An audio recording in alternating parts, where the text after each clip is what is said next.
Welcome back to Starter Play. Welcome back to another episode with myself, Theo, and Basil. How you doing, first of all? I'm doing good. Can't complain. Can't complain. I mean, there's been a lot going on this week in the football world. To be honest, a lot of chaos ensuing. So yeah, craziness. I think we should start with your lot first, to be fair. But I But, don't know. You went from like angry last week to I don't know. We're gonna find out in a minute how you feel. But just before we get into the episode, please make sure, as always, you subscribe to the YouTube channel. If you haven't done so already, make sure you give this video a thumbs up. Leave your thoughts in the comments as well. But Viktor Gyokeres finally through the doors. Basil is smiling for anyone that's on the audio version of the pod. He looks happy. He looks happy. A deal that we knew was going to happen. Obviously, there was a couple of bumps in the road, but what's your thoughts on it now? Finally got the striker. Can there be no more excuses for Mikel Arteta? I don't think there can be any more excuses just because of more because of the length of time Arteta's been there to build the squad. Uh, I think Gyökeres still. I think it was always going to. I think for most people, we knew it was always going to happen.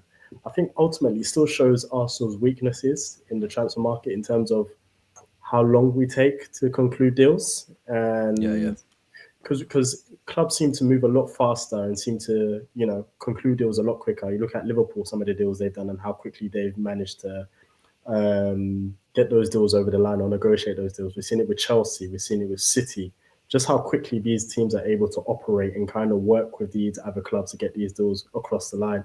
For Arsenal, there always seems to be problems in terms of the length of time. And like I said, we've had our first preseason game. Even the fact that the medical isn't starting until tomorrow, when this deal, when the fee was agreed or concluded by a lot of journalists on like Monday or something, and it's now we're reaching Saturday where the medical's being booked. So there's still issues logistically as to how Arsenal operate in the transfer market, which I'm still not happy about. I guess I'm happy with Gyökeres. Like I said, he's a player I've always wanted, and I've always rated him because, like I said, as a striker, he shows exactly what you want in a striker. He's strong, he's physical, he can run with the ball, dribble with the ball. Not many strikers can do. He actually has a variety of finishes. I've always said the makeup of a striker isn't kind of how many goals they score sometimes. It's the type of goals that they score. And if Yeah, you yeah, can kind yeah. of show one a variety of goals and two the quality of finishes, I think it puts you in good stead. And I think with a lot of strikers around the world, sometimes they're telling me about, oh, they score a lot of goals, score a lot of goals. I'm like, what type of goals have they scored? Because that sometimes is the difference in those key games. You look at Nicholas Jackson, people try to tell me, oh, he scored a lot of goals, which I disagree with anyway. But then I look and I said, well, look at what type of goals has he scored? A lot of it's tap ins, a lot of it's sloppy finishes. So that's when it comes to crunch time, you can't rely on him to kind of Yeah. get you across the line in those key games. And I think Gyökeres has kind of shown that in his time at Sporting. Just the variety of the finish and some of the quality of the finishing has been good. I say this last one. I guess my only worry with Arsenal is whether this is enough. I think most fans will conclude that. I don't think what we've done so far is enough for Arsenal to really push on and really stamp their authority of actually going to win something. Because I think there's still areas, especially out wide or even creatively central midfield, where we feel we're still a bit short. So I think we're still short of maybe one or two signings, but we'll see what happens before the window closes. But from a striking perspective, very happy with this signing. Do you, do you think this now though? Because obviously you still have Gabriel Jesus on the books. Obviously, Kai Havertz was never brought in to play as a striker, but he's played there, Moreno as well. Mm. Do you feel that just bringing in Gyökeres is enough in the attacking options in your central forward roles? Do you because Technically, technically no, but unfortunately with Arsenal, you kind of have to like accept these things. But Arsenal will never go out and fully strengthen a squad with quality. So sometimes you just have to take what you can get. And with Arsenal, I don't think it's enough. I think we need another centre forward. I mean, you look at Liverpool; they've got yeah, that's what I'm numerous. saying. They've signed Ekitike, another strike, but they're still looking for Isak. And people say, well, how can you sign Isak if you sign Hugo Ekitike? But it shows that it's not just about because. But the issue is that what happens if Ekitike gets injured or is out of form? You It's still need quality to and depth, isn't it? quality in depth, which is what the proper clubs do. Chelsea went and bought Liam Delap, weren't just happy with that, went and bought João Pedro because like we still need quality in depth. Unfortunately, Arsenal do not have that way of thinking. So unfortunately, I don't think it's enough personally, because if anything happens, if he's out of form, if he gets injured, then you're reverting back to the striking options that never worked in the first place. But unfortunately, we just have to take what we're given at Arsenal.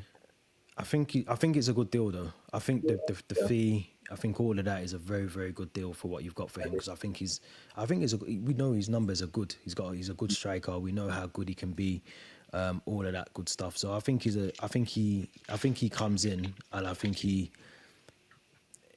definitely brings Arsenal up to another level. But I agree with you that I think just because you've got the striker in now, you said it on here before loads of times, Basil, so it's not even something I'm repeating exactly what you said many times, is that you still need other areas of the team to be sorted. But I still think there can be no excuses. I know you said it about Chelsea in the group WhatsApp group that we have to be challenging, but I'll be honest, I think Arsenal have to be up there now. Arsenal have to be up there challenging. They can't not be challenging now. You got the striker. not challenging, Theo. They have to win. What, They have Chelsea or Arsenal? people forget Arsenal. I mean, not Chelsea. Okay, People okay. As I've said, this is Arteta's seventh season at the club. Seventh season. Let's remind people that. People love to defend him, but this is going to be his seventh season. There's no excuse. There's no other big club in world football where you'd have a manager in his seventh season, and the only thing he's won was an FA Cup during his first half a season, and in his 4 seasons after that, just hasn't won anything. You know, add There's to the no community. You club. don't want to add the community show to that, no? No, no, no. Come on, you know. Come on, let's be serious. You know that's not a trophy. You know that's not a trophy. So yeah, it's yeah. So as you said, yeah, I agree with you. I think there's no excuses, not even to challenge, to win things, because obviously then it goes because those people say, oh, you can challenge them, but then it shows that can you take the team over the line, and if not, you've done a good job, but unfortunately you need to bring people in that can take the team over the line. I mean, I'll give you two I, examples. Maresca at the World. I know, like I said, we claim we can mock the Club World Cup Championship, but he still got them over the line when they were underdogs against PSG. Still did that, and so you lot mocked. You lot mocked. I never. yeah, no, but like I said, it's like but one thing, it's a big moment, and Yeah, Maresca showed that in that moment I can get Chelsea over the line. So if he can do yeah. that against PSG, there's no excuses for Arteta. Slot won the league in his first season, which is very damning on everything Arteta has done previously. No excuses. I agree with that. I agree. Kojo's joined us. Anyone that's on the audio version of the podcast. Kojo, Gyokeres, does he give Arsenal the opportunity to not just challenge for the league, but can Arsenal go all the way now to win the Premier League with Viktor Gyokeres coming in? They can, because this is the first time in I think the whole time he's been there, being Arteta, that he's actually signed a striker who's actually a striker. There's no excuses. There's no I'm a striker. Jesus not a striker. I was gonna say a striker that doesn't make excuses for not scoring goals. Yeah, I mean, like, Gyökeres just wants to score goals. That's what he wants to do. There's no, I'm a number 9, but I'm gonna play as a number 6 for some reason and help my team build up from the back. He's there to score goals. He's there to be near the box at all times, and that's what you needed from ages ago. He's strong. He's quick, deceptively quick as well. I think people are not very complimentary of how quick he actually is, despite his height and his build. So yeah, he's giving you the opportunity to actually have a pure 9. I think that's one of the biggest complaints from Arsenal fans in the last 2 years, that they've just missed a pure striker. Well, you've got one of the few pure strikers that people consider of a good level left. So you gotta push now. You gotta push for the title now. I think also you've obviously signed Mosquera now as well. Who else have you signed? Zubimendi. Zubimendi's through the door. Zubimendi's there as well. So Norgard, for whatever reason that is. So you need to. And oh, sorry, I forgot the crown jewel, Madueke. So you need to really, really, really, really push for the title now. And look, I always I've been making a joke for the last couple of years that Arsenal are doing bridesmaid, never the bride. They're the maid of honor, but they're never the main attraction, because they don't do what they need to get to the title. Well, this is the time now. You've made big big signings, big money signings, and that every club does that. But The pressure's on Arteta. Zubimendi 100%. is Zubimendi, who was wanted by Madrid. Liverpool previous year before obviously he said no and then signed a new contract and stayed. And obviously Gyokeres, who was one of the most wanted strikers in the world. So I don't see any reason to have an excuse. If you look at what Arsenal have built, they've got a very good partnership at the back, and it's a centre back anyway. Um, Rice has obviously had a good season last year, so he did want to capitalize on that. Him as an individual anyway. Zubimendi hopefully complements him, but we'll see what happens with that. Um, I don't know if you guys are still in for Eze or not. I feel like you still need another creator because even though that Odegaard is a bit of a mistake for me, I think you need more than one pure creator on the pitch. But that's my opinion. And Gyökeres and mostly Madueke, if he's going to be the guy on the left or the right, I don't know what the plan is for that. So we'll see. But yeah, the pressure's on, man. And I'll probably do predictions about where we're finishing. I'm not doing Arsenal first for Bants like I did last summer. You're winning the league, my friend. You're winning the league this year by force by fire. I think Arteta, for me, if I'm being honest, I'm throwing out predictions now. If come Christmas it's third, fourth, fifth for Arsenal, I think he goes. I think the fans will. I think the fans are at boiling point now already. And I know this Gyökeres deal might soften the blow a little bit in terms of, because think about the week before that, when Madueke was announced and the signing was done for Madueke, fans had enough at that point. I think all that's kind of gone away a little bit for now because of the Gyökeres signing coming in, and it kind of sweetens the Madueke one if you think about it in that comparison. But I think Arsenal have always been there. They've always been challenging. They've always been competing. Even if you look back to the Champions League last season, they were there. They were there and thereabouts. It weren't like they were getting knocked out in the first stage of the Champions League. They were there. So I don't think Arteta has any more excuses. This is a squad that, yes, might need one or two players to add in and bring the quality and depth and all that. I agree 100%. But when you look at the players they've got, you've got to be up there, man. You've got to be up there. You've got to be lifting that trophy at the end of the season. I agree with you, Theo, because I think when you look at the excuses people have used to defend Arteta, it kind of goes out the window. So last season, there was always the two excuses. Obviously, no, there was three. Obviously, one was injuries, which I still think wasn't a great excuse because even without the injuries, we were playing badly anyway. The second one was all clubs have them. There we go. Exactly. The second one was, they didn't back him in the summer, which they've done now. So that excuse is out the window. And then the third one was they don't have a striker. It was always the one they mentioned throughout the season. So it's like now, okay, they've backed you. You've got your striker. Most players are coming back to fitness. Now it's the time for you to manage the fitness because now we've given you players to add to the squad depth. So all those excuses fans were using for Arteta throughout the whole of last season and prior seasons goes out the window. So same as what you're saying, for you, I think it gets to this point where there's no excuses this season now. Yeah, it is going to be difficult, man. It is difficult, but I hope he does well. I hope Gyökeres does well because I think sometimes, and we've seen it, players come to the Premier League and they struggle. And I think back to, and this is not good examples by the way, but I think back to like Shevchenko at Chelsea, Morata when he was at Chelsea, he didn't settle, and I think for him as well, some of it was more just coming here and living in London. Like he just didn't settle in London. He didn't like it apparently, but that impacted his football. I'd hate for someone like Gyökeres to come here off the hype that he's got. Because he's coming on a big hype. He's coming on a pedestal. Like we bigged him up. Every football fan has bigged him up to be the prolific goal scorer that's going to get you 25 goals a season plus.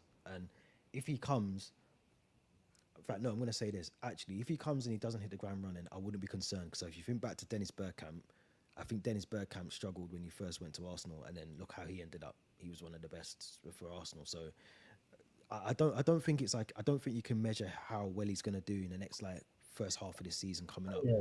I think you have to give him a full season, and then I think next season, that's when the test for me, the clock starts ticking from next season. But I still want to see some improvement from him. Yeah. I think he'll score a lot of goals. I think he'll score 25 plus goals in this because I think when you look at, I think he will personally, because when you look at some of the goals that the likes of Havertz and Mourinho scored and some of the chances that they do miss, someone like Gyökeres will put a lot of those away and he will be in the right position to get the goals. I think the only thing that may go against him is Arsenal's style of play. Sometimes our style of play is so rigid, it's actually a myth as to how many clear-cut chances Arsenal actually create. We don't create. Last season, we didn't create that many clear-cut chances. We create chances which people deem as chances, but sometimes our style of play we don't create that many clear-cut chances. So I think sometimes if our style of play is very rigid, chances may be very few and far in between for Gyökeres. Whereas I think when you look at Liverpool and the way they create chances when they're really on it, and even Chelsea, the way they create chances, it's very much a lot more free flowing and a lot less rigid than how Arsenal trying to create their chances. So I think that could be the only thing that may hinder them a bit, but we'll see. You agree with that, Kojo? Um, a little bit. I think the one thing he can't fall into the trap of is in today's game where people come and use the whole, well, he's scoring goals, but it's to the detriment of the team and all that nonsense. He's here to score goals. The team has to do their job as a whole. People like using that as excuses, whether it was Haaland, whether it's Ronaldo, whether it's this guy, that guy, depending on which club you want to talk about. When they're scoring goals, they've done their job. They've done their job, and I think that's the be one end all of it. We need to stop giving excuses for those that don't perform and give praise to those that do perform. And if he performs and scores his goals, it's money well spent. But if he doesn't, then you ask a question. But in today's game where Arsenal are trying to win the title this season, they don't have time. Sorry. I have time, but your fan base will not have time. Your fan base will not have time for him to settle for a year. You know what I'm saying? Like they'll expect him to be the one that pushes it over the line. So we'll see. Yeah, it's going to be interesting. I'm looking forward to seeing him in the Premier League anyway. But we've got to see Arsenal lift that trophy. But you mentioned Liverpool, because Liverpool has been in the conversation of topic of discussions all week again. Of course, they signed Ekitike earlier this week as well, but they are looking to still strengthen. They look like they want to bring in Alexander Isak, and boy, Basil, talk to me, man, because I don't know. Like, think of their front line: Salah, The thing is, Gakpo, Wirtz, Ekitike. the thing is, this is credit to Liverpool. I'll say this. I'll start with a positive and then start with my queries. So the positive is credit to Liverpool in terms of they've won the league, they've gone out, they've identified areas they need to strengthen, and they're just going about their business. That's how a proper club operates. You win, you consolidate, and you say, because you can tell that Liverpool probably weren't happy with just winning the league last season. We're probably disappointed as to how they went out in the Champions League and some of the cup competitions. And they thought to themselves, we're not letting that happen. We're strengthening in all areas to make sure we have the depth and quality. So listen, I praise Liverpool for that. My two queries I have, the first one is, how on earth are they going to play all these guys together? Because people are talking about 4-4-2, or even if they play their traditional formation, how does it work? Because I was assuming Wirtz would have operated on the left and would have had a role where he can float around with the striker, with Salah. So I don't know if they're going to play their traditional 4-3-3 as they play, who misses out of Ekitike and Isak, because generally one will predominantly play the majority of the season. If they're going to play them together, will they shift one out to the left and play Wirtz behind the striker? But then would that imbalance the midfield? Or if they're going to play a 4-4-2, as some people are suggesting, how's that going to work out when you come up against teams who are going to be very possession based and have that extra man in midfield?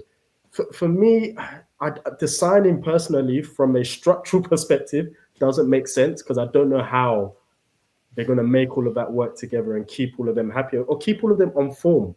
Because sometimes players are in form based upon how frequently they play. And the second thing is this. I don't know how Liverpool are affording all of this. Now, people like Damon can say all they want, but that's it. But the thing is about this, and I'll say this, what people need to understand is a few things. First and foremost, just because you don't spend last summer doesn't mean you have more budget in the next season. Everything every budget changes for each season. So if I don't spend, doesn't mean you have more money for the next season. It doesn't work like that in football, right? Then the second thing is, what people don't realize is that when clubs are budgeting for like how much they want to spend in a summer or in January, they budget everything in together. So that includes not just the transfer fee, it also includes the agent's fees and then the salary that they're going to pay over the duration of the contract. That's how clubs calculate how much money they have to spend whether during a transfer window. So when people talk about, just the transfer fee, that's not how clubs operate. Yes, from a media perspective, they'll give you the transfer fee, but they include everything that goes into that, which includes the agents' fees, the bonuses, the salary, everything. So when I look at how much Liverpool has spent already on players, I'm like, how on earth do they still have money to still afford an Isak deal? And also, and I hate this whole thing of this assumption, which people do, I won't name this party, which they do, where it's like, oh, we're going to generate this amount of money from players. You don't know. I hate when people do that on assumption. Until the player's gone, we can't assume we're going to earn 200 million or 300 million on a Listen, player. Like people would have thought, United would have earned 90 million on Rashford and Garnacho. Rashford has gone out on loan again. There's no transfer fee. yeah, yeah. They're struggling to sell Garnacho. No one has really come in with a proper bid for Garnacho. So when people say, "Oh, we're going to make how much money on players," you don't know until those players go out the door. So that's one thing. And then secondly, as Theo you alluded to in our group chat, just because you get money from players doesn't mean all of that money is going into your transfer budget. That's not how it operates. Some of that money goes into the bank or other operating costs. Just other If you sell areas it of the for club. 40 million, it doesn't mean you have 40 million to spend on players. They Yeah. may give you only 15 million out of that 40 million to spend on a budget. Or they may say, no, this is going elsewhere. It's not going towards the budget. So all of those factors need to come into play. So like I said, I'm there and I said, you know what? Fair play to what Liverpool are doing. It's impressive. But at the same time, I'm questioning how on earth they're able to afford this much spend in a short period of time. At least Chelsea's smart and spreading it over 8-9 years, to be honest. But Liverpool are doing it the traditional way over 5-6 year contract or 5 year contract. So questions need to be asked, to be honest. I think it's. I agree with you 100%. By the way, and I think it's. I think it's do or bust a little bit for Liverpool. I'm not. I'm not saying that they can't go out and do back-to-back Premier Leagues because they can. They've got. They've got a very Klopp left them a very very good, well organised team. It only needed minor tweaks. That's why they won the Premier League. They only brought in Chiesa last season, and we had the conversation yesterday about Mamardashvili, but I'm not going to get into that. But this is I agree with you. This is kind of like we've won the Premier League, so let's just go and spend money. And I get it a little bit, but at the same time as well, you've got to fit all those players in. You have to make sure that you're bringing in all these new players. They have to gel well together. So you're bringing in big names, good players. 100% agree that's what you should do.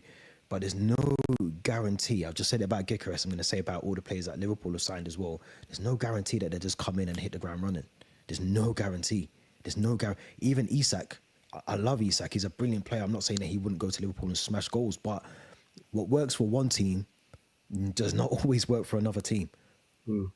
And that is the facts of the facts. Like, they don't always happen. Like, you could be Torres to Chelsea. yeah, come on, like exactly. And Newcastle, no disrespect to them, they're a good team, but Isak is going to look amazing in a Newcastle team. He's going to get everything through him. The service, he gets the time, the space, he gets the time on the ball, he gets the ball. Liverpool's going to be slightly different if he goes there.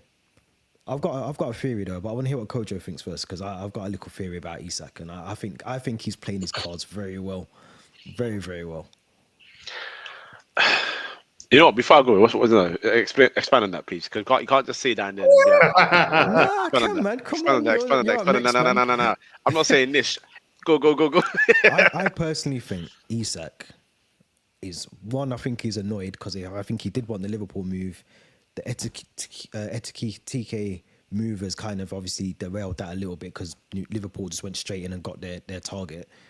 I think two things. I think he wants the Saudi move now because it's big P's, or he wants an improved offer from Newcastle in terms of wages. And I think he's throwing in, he's calling Newcastle's bluff. If you want me to stay, pay me the money.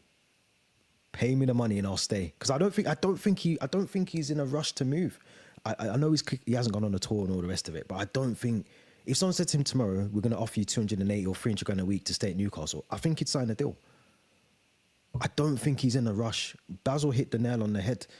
He's not guaranteed he's going to be the regular starter in that Liverpool squad. But he can guarantee he will be in Newcastle and he's going to be on 300k a week. I'm just saying. Okay. That's my theory. Okay. That's my theory, I think. Okay. To be fair, I have been thinking about the Saudi thing because people sort of put that to the side because how dare anyone suggest that he could pick Saudi over the mighty Liverpool, right? This is football these days. Saudi can give you everything you want and it's a dream come true and you'll run off there. Unless you're Chuba Akpom, who went on the podcast and explained that he was rattled by the offer, but he still stayed in Europe anyway. But The thing is, okay, I do think he'll be a regular starter. I think he would start. I think the issue is where I think you're kind of right is you are not number one anymore if you do join Liverpool. Mm. And I I I don't know how much of an ego he has. I don't know because I haven't really had any suggestions about it. But you do know you're going to be playing second fiddle to Salah, who is still undoubtedly the king at Liverpool. It is just what it is. So that's number one. But the interesting thing about these signings that Liverpool are making, yeah, I understand that they have sort of addressed their backline a little bit. Trent out, so they brought in Frimpong very early. What's his name? Okay. Robertson slowed down, so Kirkes is coming on the left Kirkes. side. We heard Robertson might be going to Aleti or something. We don't know if that's even going to happen or not, because wherever the situation is with that. But I feel like they're too lopsided. I think they're going to have a lot of issues defensively next season. You think? Because hear me out. Kirkes is not an issue. He's playing in the back of the back four. Yeah, He's if one of them a gets little bit. It's Frimpong's an issue. yeah, he's not great. Frimpong is a good player, and in a 5 at the back or 3 at the back, where you've got the license to just do your thing going forward, be in the advanced positions that people like Hakimi will be in at PSG, and so on and so forth. He has freedom there. He's going to need someone in that midfield to be extremely disciplined to cover his spaces, because he goes, and when he goes, he doesn't track back very quickly. Maybe he hasn't had the necessary need to, because like a Dumfries, you got Bastoni and all those guys at Intel that covers for you already. But there's an issue for me there. I don't think he's going to do well at 4 at the back, and you're signing a lot of forwards, and you're not addressing, for me, one more issue I think they slightly had in midfield, where they just needed that extra body, a bit more defensive. You can talk to me about Endo, but Endo is not going to be enough. Nah, he's good. For that. He's good. He is good. He's good. I'm not doubting how good he is, but I feel like I need that extra little body, because he doesn't really cover those side spaces really well for me, in my opinion. When Trent was going forward, or Conor Bradley was going forward, those areas are still troublesome because he didn't cover those spaces whenever he was playing. And you can't expect that from McAllister or Gravenberch either, because they're just up and down. Yeah. They're box to box. So that's an issue for me. I don't think anyone's really worrying about talking about that, because I think they're worried about, well, if they have Ekitike and this guy and that guy, oh my God, we're in trouble. And Ekitike can play on the left, so maybe he'll play on the left. And then Gakpo and Diaz and Nunez, they all go. And these guys haven't gone anywhere, by the way. They're still an issue. So I'm not sure about them defensively, but going forward, I think Isak will be the guy up top. But I just do you pay 200 million for 2 players and put one of them on the bench? Yeah, that's 200 million. You're not getting Isak for 100 mil. So 250 at this point, then, isn't it? I guess essentially, around that. And then Florian Wirtz. How do you fit all 4 of them? And Salah's not being dropped. How do you fit them into that forward line? I don't know, man. I don't know, but we'll see, innit? Which is why it goes back to the timing, which is why the timing of what Isak is doing confused me, which maybe may lend to Theo's theory, because ultimately if he makes this known a lot earlier, I think he definitely goes Liverpool. I think they don't even waste their time on Hugo Ekitike and go straight for Isak. So, which is why the timing of it is very odd when that deal is more or less done, and then it's like, oh. Yeah, I want to leave the club. You've left yourself. Sorry, Basil. Do you know what I think it is? I think he's rattled. If you look at Newcastle's summer, it's been a disaster class. Yeah, probably. It's been a disaster class. You brought in Elanga, and that was unopposed. It looks like anyone they've had a position from to buy somebody, they've lost. Yeah. They've just lost. They thought they were going to get in Bremen, no problem. They lost to us. We finished 15th, my guy. Yeah, that's they think they are our they're struggling to get Wisa over the line as well. I think struggling to get because the bits are ridiculous. How can I tell you I want 50? You give me half. Hugo TK didn't work out. Trafford has gone back to City. That hasn't worked out. I mean, it's a disaster. And a transfer window for Newcastle, and those Saudi owners must be rattled, because it's like we didn't buy this club for this. Yeah, and that's the worry for them. I think this is why I think Newcastle would be silly to go and strengthen Liverpool even more. And I think if they do sell Isak to Liverpool, it ain't going to be for the 130 or the 150 that a lot of people think. I think it'll be 170. Same as I reckon they're talking 200 mil. Yeah, Easy. I think Damon talks about negotiating. I was thinking, you must be crazy if you think Newcastle, who want to be where Liverpool are going to do any kind of cut deal or negotiation for a club. They might do for Leverkusen, Yeah, who's not in 100%. the Premier League and all that, but not Exactly. for your rival, one of your rivals that's about Yeah, to go and win back-to-back for Premier Leagues. 100%. They're going to want, and as I said, they're in a good bargaining position because he's got 3 years left on his contract. Yeah. So The Newcastle ball's in their can court. stab their feet as much as they can and say, listen, if they decide they want to change their stance and say, hey, we want 170, 180 million. And then like I said, they will benchmark against what they played against other players. Hold on, you played 130 something euros, 120 million for Verts. You paid like 89 million for TK. What makes you think we're going to give you a fee close to what you pay for those two? That's the thing that I was saying last week. I was sitting here saying that they've played a blinder because you've kept Isak and you've managed to get Liverpool to spend way over the odds for him, and now you're almost pulling your own pants down. Yeah, because you fumbled so many deals that you've now sort of exposed the fact that you're not an attraction to some of these players. In fact, a lot of these players, and Isak probably thinking the work we've done this season, we've got into the Champions League, we're doing this, we're doing that, but the player that you probably did promise that you're going to get him to be a partnership with you, especially because Wilson's gone. Well, he wasn't going to partnership with Wilson anyway, but someone of quality to add to him because you want to push Newcastle up. You're not just going to be a team that challenges to get into Europe. The idea of the Saudi takeover was to propel them to becoming one-day Premier League champions, right? Yeah. Then you need to sign Ekitike. You can't be in negotiations with him and then pull out because suddenly you think it's too expensive of a deal or you couldn't agree terms or whatever the issue was. And then lowball Brentford, who have just lost Mbeumo, so you think you're going to sell and whistle on the cheap, and then watch Ekitike go to Liverpool. It doesn't make sense.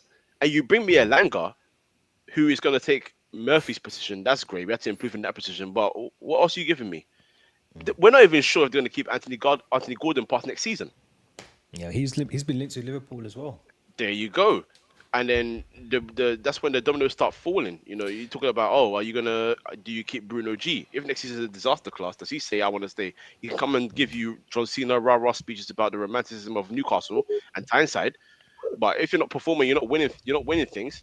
Players leave, my friend. So Tonali's another one.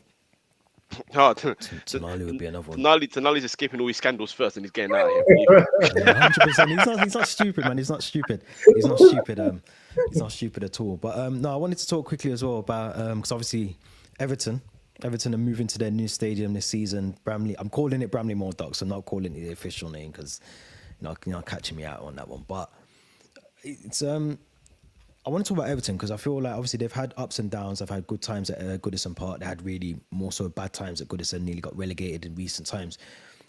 It's never easy for a football club. And I'm thinking back to Basel when Arsenal left Highbury and then they moved to the Emirates. It took a while for them to find good form again. It's just that transition. West Ham were very similar when they moved from Upton Park to the London Stadium and so on and so on. How do you both think, and I'll come to Basel first, how do you think Everton will cope going into a new stadium, going from Goodison?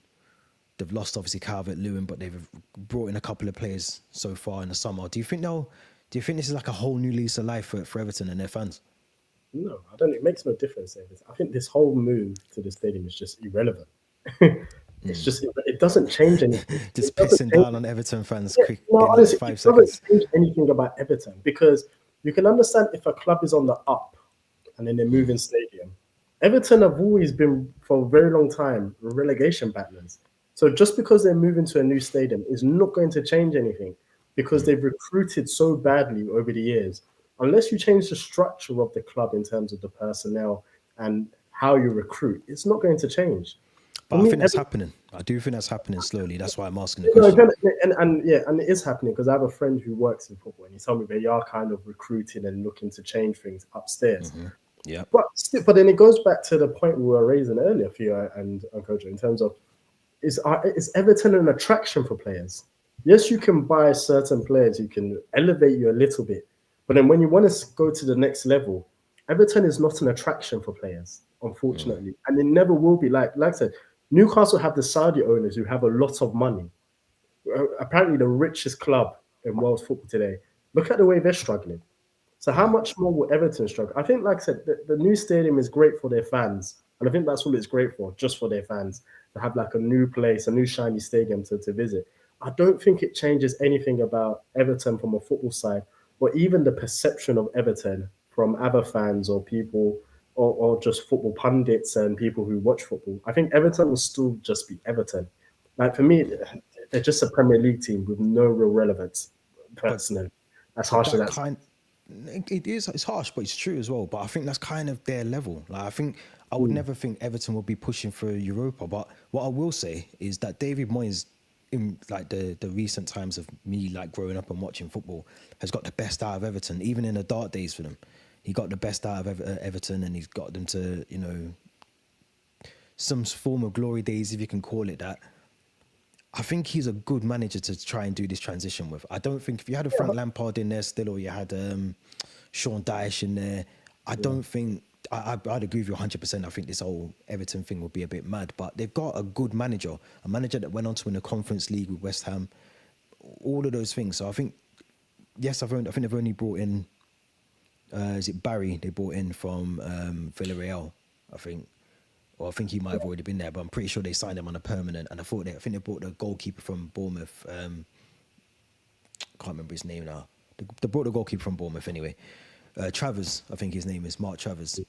I'm sure they brought him in. They've obviously got rid of some of the deadwood. I'm sure I read that Ashley Young signed for Ipswich the other day. Yeah, but mad. Around 1 year with them, yeah. Mad, but they've got rid of those kind of players. Obviously, they've retained Coleman for 1 more year, but I think that's due to coaching. He wants to join the coaching team there. But I don't worry about Everton that much this season. I think they still need a couple of key players in there, but I think their level would be mid-table, and I think they'd be happy with that. Yeah, but you can't maybe start a new era and want to be in the same sort of position. It doesn't. It's a bit weird. Realistically, they can though, because I don't think. So, would you reckon? No, they should I hear you. I'm not disagreeing with you. I just do you find reckon that they should be pushing Champions League? Is that what you're trying to tell me?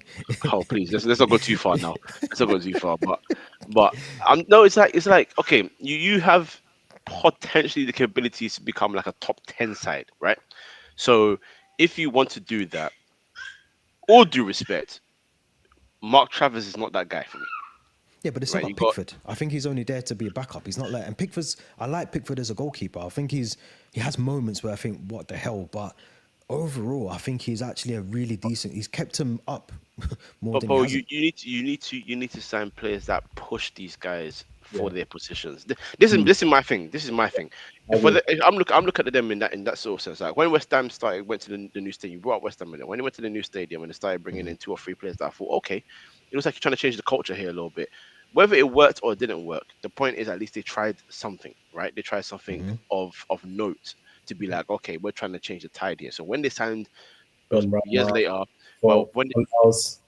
yeah, exactly. And when they signed Paqueta, I was like, whoa, okay, you know what I mean? It's a statement. Yeah, but how long did it take from them to move from Upton Park to London Stadium to do that? So this is the point I'm making. I feel like when we talk about Everton, I don't know when that moment of time comes for Everton. Everton are one of those clubs that, as you speak about, saying, I don't know if the owners have any ambition past 11th. The manager might do.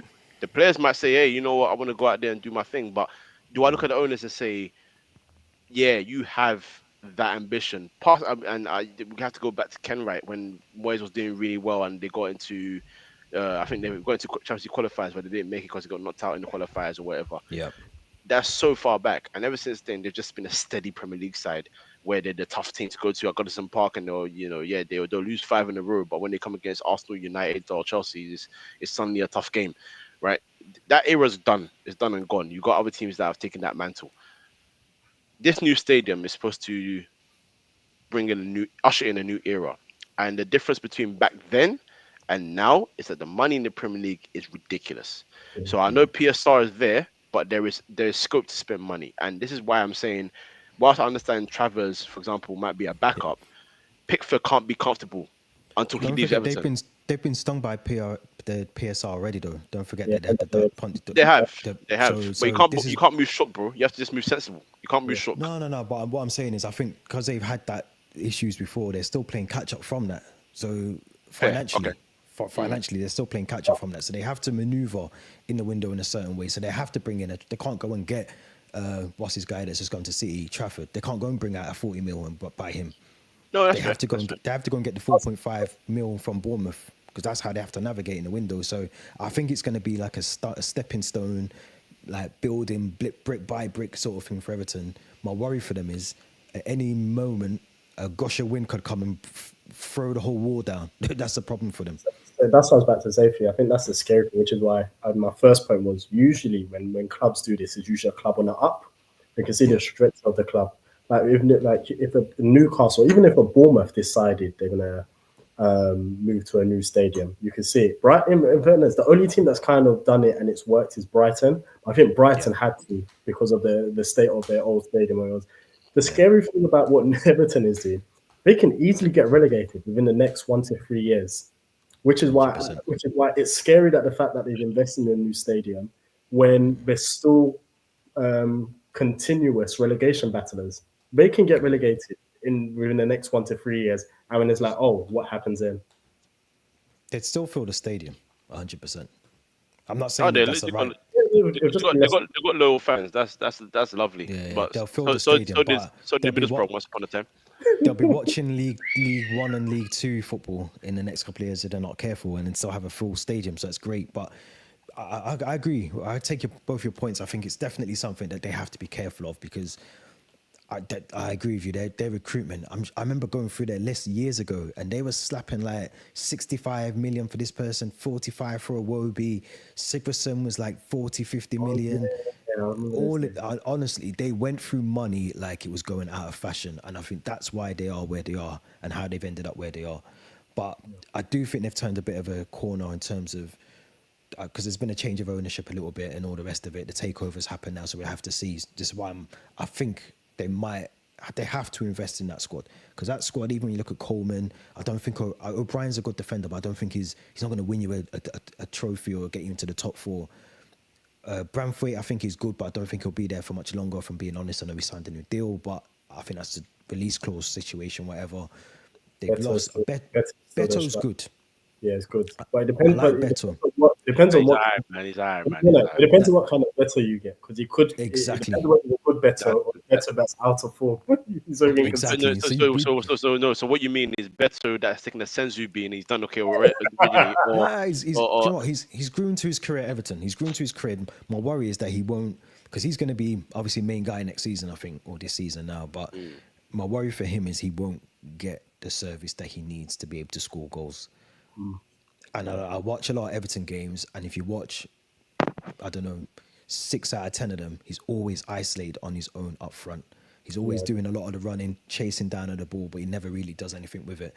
And I think if that carries on next season, he'll just become a frustrated player that will just literally just be running for 80 minutes of a game, get subbed off, and then you'll realise that he actually hasn't impacted the game at all. So that's my worry for him.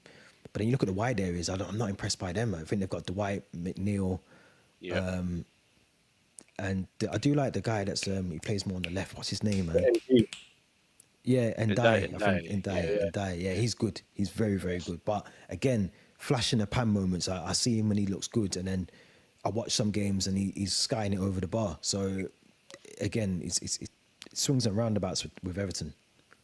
That's why I'm watching. I'm keeping my eye on those guys, man. Because I sat there, I was like, this is great, but I won't be fooled, man. Make me be the fool. Let me be the fool. Until then, I'm not convinced by them too. But I'll say this because it's kind of a bit similar to Leicester. They have the new stadium, but they built a new training ground. And in fairness, the training ground, one of the best training grounds I've seen. Yeah. But look at them. They built that. They got relegated. They came back up and they got relegated again. So, you kind of need to be smart with your investments and first build your status in the Premier League before you start kind of making those kind of investments. Because look at Leicester, have one of the best training grounds in world football, actually. And look where they're operating now, back in the Championship. Yeah, it's true. It is true. Yeah. It's true. It's a good point. And to be fair, Finch Farm's not bad, but I get your point. You need to build the foundations before you start doing a bit of madness elsewhere. But before we wrap up, I don't know if you, man, got to see Marcus Rashford when he signed for Barca. I've never seen a player so happy to leave a He's, football he's club in my over life. the moon. He's over the moon, man. He couldn't wait he could not wait to do that medical, man. He was there. He was there like 6 a.m, getting off the plane in the airport, medical, shirt, hugging up the man in the pictures. I was like, okay, this is what we're doing, Marcus, yeah. But I think the losers in this deal have to be Manchester United. Do we? Has to be. Yeah. Oh, come on. Listen, would you rather sell Marcus Rashford or keep him on a loan? And then Barca paying all his wages? I think they are. Yeah, They? Barca paid his Paying wages. 100% of his wages. Yeah. But then after the season, they ain't signing him. So you're in Well, a Sancho. You're in a Sancho 2.0, and this is Well, the so, pro- okay. So there's many ways you can look at that. Of course, yes, it's a what's it called, option to buy. There's one of the journalists from the Daily Mail, I don't know if or Telegraph, or to trust him or not, couldn't care less. Saying about there's an extra clause in there if it's number of appearances, wherever it becomes a mandatory. So we're gonna see what happens with that. I think the main thing for me Can I is just say though that same clause was in the no, Sancho but deal. that's what I'm saying. That's never here or there. Regardless is if that becomes mandatory and they don't want to sign him, we get a fee. So I'm not bothered about that. One thing is his Another wages 5 mil. exactly another 5 mil. We'll top it up. Why not? His wages are off the books for a year right now, which is good. They also with PSR, right? Yeah. So we get to use that on another player. Of course, the risk is obviously if you don't do well next season, you get an issue with that. But we have to take that risk. That's whether we like it or not, because the dealings of the years have been nonsense, right? So we have to take that risk. That's number one. But Marcus Rashford has always been the least of my concerns in terms of the guys that need to leave. Jadon Sancho needs to get out of my life. That's the one that needs to leave because he's got a year left on his contract. Otherwise, that officially, I've already said it is, but it would officially go down as the worst signing in Premier League history without any questions asked. Who, Because Sancho? you sign it, yes. Yes. I will debate anybody on this. In Yes. history? Yes. Nah, we're gonna do an episode on this. No. Yes. The The fee, It's an episode. It's an episode. Yeah. the He's fee, one of. the He's one of. expectation, No, the no, fee, no, the no, no. expectation, and the fact that he's come here in his move, big move, and he's not even survived the contract extension after 5 years, 2 dud loans. He comes back, and no one wants him because to go right. We I can think do you're this. just.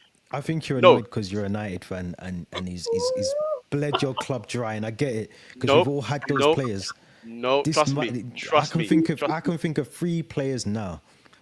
Go on. I'm not going to say them. I'm going to wait for the pod. I'm going to wait for our episode to do Okay, it. But I cool. can think All of right, 3 cool. players now. And I'll tell you why you're wrong, but we move. It's cool. It's cool. It's cool. This is not me, bro. I had a debate about this in another Man United group chat, bro. This is the worst signing in Premier League history. People can But you whether see they where like you it or just not. made. You see where you tripped I'm saying yourself up. Manchester. You was in a Where? United group chat. That's what I'm trying to say. Yeah, I You know, United I know, fans, and they were you- no, and they were debating against me. I was on my ones, and I'll still do it by myself. I'll do it here as well with Chelsea and Arsenal. Bring Leeds, bring City, bring Bolton. I'll do So all you're of saying it. We move. you're saying of all time since Absolutely. Let's Guaranteed. cap it to Fact. 1992 when the Premier League started. You're saying from all time since 1992, Sancho is the worst signing of all time. Print it in the newspapers, bro. I said it. Ooh. I said it, and I'll back it up. Bring Sancho here, and I'll tell him why. I promise you. But anyway, Boy. Rashford's the least of my concerns. But no, my main thing is I want Rashford to enjoy his football. I don't have a beef with Rashford. Yeah. Honestly, I don't. I know his form wasn't great for us, but in the after that season where he did well, but he's not been a problem for me. I'll be very honest. And United fans have been very weird with him from even when he was in form for United. So you know that I don't have an issue with him. Go in there, enjoy your football. I hope it goes well. I hope you are successful there. Whether you stay there or you don't, we deal with that when it comes to it. But right now, just go and enjoy your football because you said it. You saw the way you're smiling, man. When you see this guy smile like that in a long time. So Even at Villa didn't smile. At Villa, Even at he Villa. smiled. Never. He Yeah, but felt not you like know that. why? You Not know like why? that. Because he was in Birmingham. Let's be honest. I heard about your bin problems. I have a friend who lives in Birmingham, and he rants to me every week. I'm from Birmingham. I know what it's like there. But no, I think it's good for he's got the move. I think the only question I was going to ask Basil in a second is Yeah. is where does he fit into that Barca team? No, the thing is this: I see where he fits in, and I see why Barcelona have signed him. They haven't signed him because of his form; they've signed him because of his attributes. So it's still a huge risk for Barcelona because you're talking about a player who hasn't been in form for a number of years. But what they see is his attributes in terms of, his ability to dribble successfully sometimes, because he isn't. For me, I've always said he isn't a great dribbler sometimes because he doesn't know what his football intelligence isn't there. He doesn't know what he wants to do at the end of a dribble sometimes, and his decision making is very, very poor. But I think what they look at his attributes and say he's kind of quick, he can make runs in behind, he can kind of dribble, so they can use him across the front three, right wing, up front, and left wing. So I think it's that flexibility that Marcus Rashford can offer them, which means that we can buy a player who comes in as squad depth for potentially 3 positions. So we're basically buying someone who's like 3 in 1.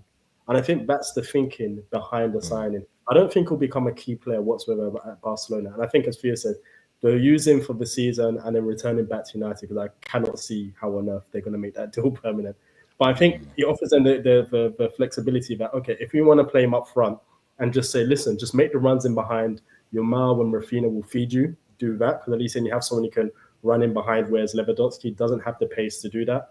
If you need him to deputize on the left, they know he can deputize on the left. If you need him to do a shift on the right, you can do a shift on the right. So I think it's just that flexibility of how they can use him is why they've signed him. So I don't think it's a bad deal. It's just whether it's going to work, and we shall see. I agree. I think it will work. I think he's shown, even when he was at Aston Villa, he showed signs that he's still got quality in him. I think you don't lose that quality. I think his situation is unique in terms of how he's been portrayed to be in the media. And the reason I say that and I bring that up is because I don't know if you got to see what Dean Saunders said about him. And I'm glad, I think I might put it in the chat actually, but I'm glad that Gabby Bonlohor and Oladipo. Yeah, they both of them pulled up Dean Saunders, literally pulled him up and said, listen. You have to be doing a lot wrong for Gabriel Bonlohor to be the voice of reason, my bro. Honestly, that's a little bit. Nah, but I think, but because he's an ex-footballer, because he went through all that. I think he even says it in the clip, because he went through a lot of rubbish when he was at Aston Villa, and like some of the things that came out about him, I remember, because he was like, not even to go into context into detail, but I just know that he went through a lot of crap. And I'm glad that he pulled up Dean Saunders, because what does him driving a Rolls Royce have to do with him playing football? Like, what's going on? Like, what? And I'm glad they brought up the other comparisons with, is it Phil, what's his name? John Stones. He's got one. I'm pretty sure one of the Liverpool youngsters have got, like, I think it's Curtis Jones has got like a Lamborghini Aventador or something. He's got like a mad car. No one's saying anything. They don't say anything if your team's winning. As long as your team's winning and you're a perceived good boy, where you're not, apparently going to poker nights. Bad boy. This is what I mean. This bad boy. No, Exactly. You're right. He's not even a bad boy. Because he wears a chain. Apparently that's a bad thing. Can't wear jewelry now. Yeah, I was just about to say that. Like, if you're going to, I criticize Marcus Rashford, but it's always based on his football. Of course, 100%. Listen, when you look at the things, it's like, oh, he'll be fine on a plane with Jadon Sancho. Criticism. We'll go to a basketball game. Criticism. He's wearing chains. Criticism. The clothes he's wearing. Criticism. He's out on a jet ski with a girl. Criticism. Like, you can criticize him when he does things wrong, like when he went out partying that time and came back the next day. I think Ten Hag, was it Ten Hag the manager at the time? Yeah. And Ten Hag kind of banned him for that match, and also I think he issued an apology, or there's an apology. If you're going to criticize him for that way, he's clearly done wrong. Fair enough. But in every other thing, I'm just like, really and truly, what has he actually done? And the thing is, nothing. Really and truly. So there is this kind of perception about Marcus Rashford, his attitude and everything. But I'm like, how can people make an assumption on someone's attitude when you've never spoken to the player, you don't know anything about the player? You know nothing about him, but it's just like, oh, he's not starting a game. Oh, it must be his attitude problem. How do you know? Unless someone comes out and specifically tells you that's the case, you can't make those assumptions. And then because they have that assumption of him, they then look at all those little relevant things and think, oh yeah, he drives this car. He's arrogant. Oh, he's going here. Who does he think like he? Oh, he's on holiday. He's going to a basketball match. Who does he think he is? Why should he be going to America? Why is he not in Manchester training? It's his holiday. He's free to do whatever he wants. But there was that thing when he was on holiday and he was still training. That's the maddest thing. Like, that wasn't good enough. That's nice PR, bro. Nice PR. Yeah, to be fair, like with Marcus Rashford, there's a thin line where some of the things I think he does, I do think, like, don't feed add fire to the fuel sort of thing. Do you know what I mean? Don't, because you're just playing up to the narrative that they want you to be a little bit. Yeah. But then the flip side of me thinks, but actually, how can you tell a grown man that he can't go out to the O2 and watch boxing? Like, what are we doing? Like, imagine someone knocking your door now and saying, actually, you know you're meant to be doing this, but no, you're not doing that. You just shut the door in their face. You're like, what are you doing? What's going on? So I think this move away from the English, I think the reason why I brought up the whole thing was the way away from the English media. This is his time now to get his football back on track and just focus on that. I said if the Spanish media isn't any better. I know. No. I know. But, That's the issue. No, do you know what the thing is? And I'll say this: they're a lot more emotional than the English media. They'll criticize him. They'll criticize him based on his football, though. Yeah, tennis. That's true. It would always be on his football rather than his lifestyle. It won't be about unless he's done something wild over there and he's coming in like 3 a.m. and he's got a game at 11 o'clock the next day. Then of course they're going to put that in the paper. But if he's not playing well, then I expect him to be criticised in the papers. That's just unfortunate that the job that he's in. But if he's playing well and they're still talking about his life over there, I'll be like, you might need to pack this job in and just be a pundit or something, because I don't know, man. It can't be good mentally for players to wake up. I'll say this last thing. I already know the playbook of the English media. What they're going to do is that if he starts performing well, they start watching Barcelona Champions League. They'll then revert back to, why didn't you do this for United? It shows, United. They'll still bring it back to. That's not the angle they're gonna do. The angle's gonna be Man United concede a goal, and then someone misses. Oh, they could do with Marcus Rashford right now. I cannot wait. Yeah, it's gonna be beautiful. It's gonna be beautiful. It will be. But I hope he does well there. I hope he does well there. I think it's a good move for him. I think, like I said, he's a good player. He does a lot outside of football that no one really mentions in terms of charity work, the stuff that he does around Manchester, all of that, and no one ever mentions that. They just talk about. I'll say this as like, because you mentioned a good point, is that when you look at the reaction, take away the media reaction. When you look at the reaction of just people who are United fans and even non-United fans, when he was making the move and it was announced, there were so many people happy for him just to get out there and say, it's a toxic environment, man. Yeah, I hope you do well. The fact I was seeing it from non-United fans, I know it was very tribal. Non-United fans saying, "I'm glad you've got this move, and I hope you do well." Tells you everything about how we perceive the media and what we truly think of Marcus Rashford. I have to agree with that. I'm not going to lie, my head is still stuck on Kojo's worst signing of the history of Premier League. I'm not going to lie. My head's still in the clouds from that one, so I need to go and just get some fresh air. But make sure you subscribe. Make sure you like this video. Don't forget, Linktree link will be in the description after this episode for all our social accounts as well. So make sure you link onto that and follow us all on the socials. Basil, Kojo, as always, appreciate it, man. We are going to be back soon. Thanks for watching. Peace.